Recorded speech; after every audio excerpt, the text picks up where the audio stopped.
7 ways gardening improves your health and fitness. Number 1, nutrition. If you have a vegetable garden, then you're growing fresh, locally grown, healthy food that hasn't been travelling on boats and sprayed with pesticides and all things like that. Like these gorgeous broad beans, which we're going to harvest today. And make a lovely broad bean curry, and I'm going to eat loads of them raw as well. But if you haven't got a small garden and you don't want to have a vegetable garden, then herbs provide a lot of nutrients. They protect from disease, they cure disease.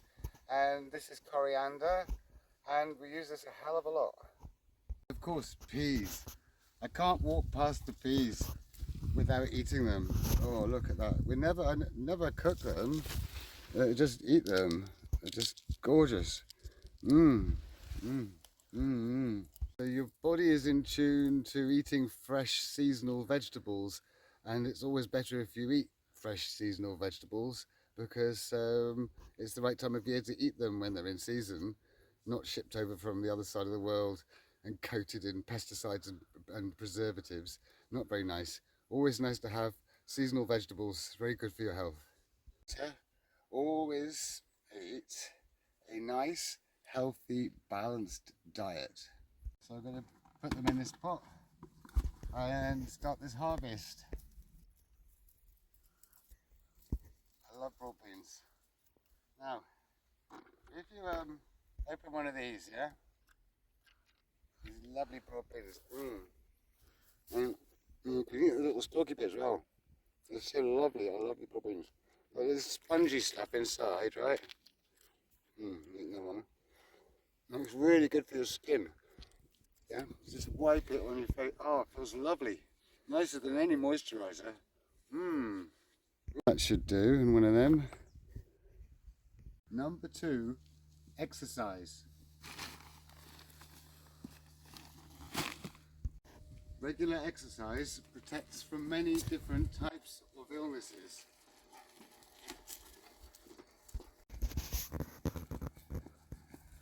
Our bodies are designed to be active. Evolution has designed us to run and do stuff. And if we just sit there pressing buttons, then our bodies react badly. Exercise is very, very important.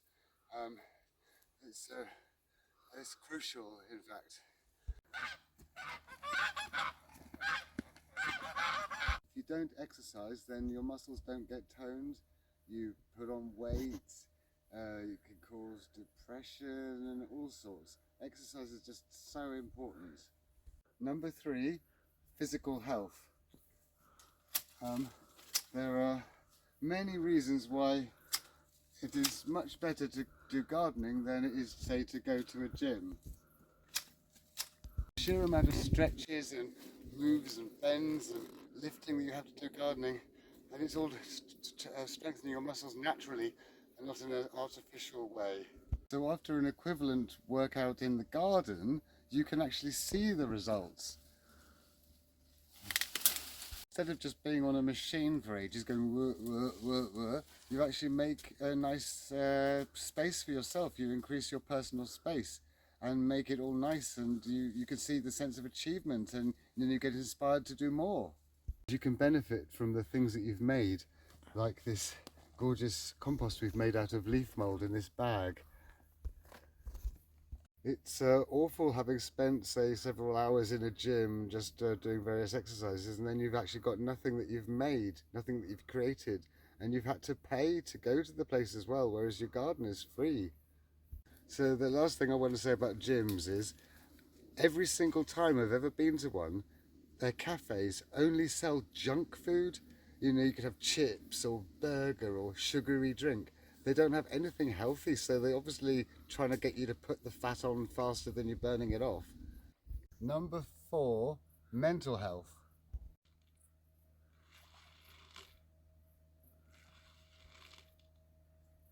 For many conditions like, for example, ADHD or autism, having something to focus your energy and focus your mind on and then get results is a really good thing. Gardening also works wonders with depression and anxiety and all sorts of things, but the main thing is it generates happiness. you're creating your own space, that you're making it beautiful, you're surrounding yourself with beauty, and you're getting all the exercise you need. So all of this is good for your brain and makes your brain happy, and is good for stopping you being mentally ill.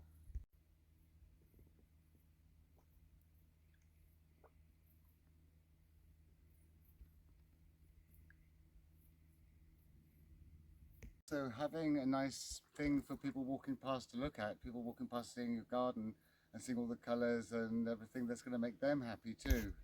Number 5, stamina. Basically, the more you do, the more you can do, the fitter you become. So you increase your stamina, your ability to do more. Number 6, saving money. For example, in the orchard here, we have fruit from May to October, and then we store it and dry it and freeze it. So we have fruit all year round. We don't have to buy fruit at all. And that alone makes us a huge saving.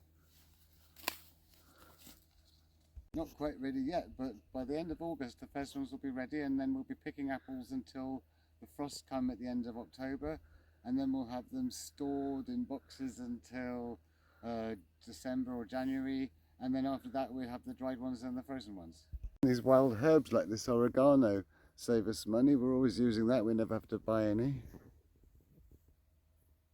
And of course, having our own rainwater catching ponds like this one save us a fortune. We don't have to buy water. Number 7, the environment. Whilst it's really good to have an area where you can plant native plants and native things, even if you haven't got that, a nicely kept garden or vegetable garden and all that goes with it is going to be so much better for wildlife than some nasty gravel or concrete. We've got lots of wild trees and flowers here, like this little wild service tree, and these 2 other wild service trees here and just there. Because having a pond is really good for wildlife. Animals can drink from it, you get all kinds of amphibians and fish and all sorts, so it's really good if you've got room to have some kind of pond in your garden. So I hope you liked today's video. If you did, please like and subscribe, and if you click the little me, you can see all my other videos. See you next time.